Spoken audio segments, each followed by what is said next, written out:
এদিকে যোগীঘোপার মালেগড় এলাকার তিনিকোনিয়ায় ব্রহ্মপুত্র মানস বেকি নদীর ভাঙন বিধ্বংসী রূপ নিয়েছে।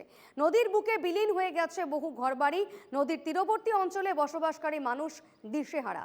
মুখ্যমন্ত্রী ডক্টর হিমন্ত বিশ্ব শর্মার প্রতিশ্রুতির ৩ বছর পরও মালেগড় ব্রহ্মপুত্র মানস বেকি নদীর মিলনস্থলে ভাঙন প্রতিরোধের কাজ শুরুই হয়নি। কয়েকদিনের ভাঙনে ইতিমধ্যেই অর্ধ শতাধিক পরিবার নিজেরাই ঘর ভেঙে কাঠকুটো নিয়ে অন্যত্র আশ্রয় নিয়েছে। সমস্যা অতি জর্জর, অতি ভয়ঙ্কর।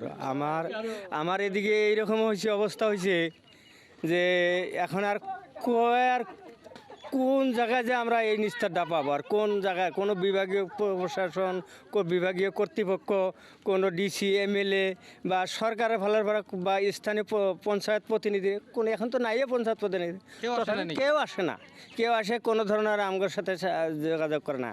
আর প্রথম যে আমরা 80 ঘর মানুষ ভাঙছিল, সেই মানুষগুলোকে এখন পর্যন্ত সরকারি সাহায্য দেওয়ার আশ্বাস দেওয়া এখন পর্যন্ত হচ্ছে 2022-এর কথা, এখন 2024-এর চলছে। এখন পর্যন্ত সেই মানুষকে নিয়ে কোনো ধরনের সুবিধা দেয় না বা কোনো সরকারি সাহায্যর কোনো না। মানুষ কোনো মতো যা মরাবাট ক্ষেত্রের ভিতরে ঘর বান্ধা আসিল, সেইখানে এখনও নদী যা পাইছে। এখন মানুষগুলো কোন জায়গায় যাব, কি সমাচার, কোনো খবর নাই। এরপরে তিরপাল তো দূরের কথা, খাদ্যবস্তু তো দূরের কথা, সাহায্য তো দূরের কথা, মানুষ কিন্তু খবর নেওয়ার জন্য আসে নাকি।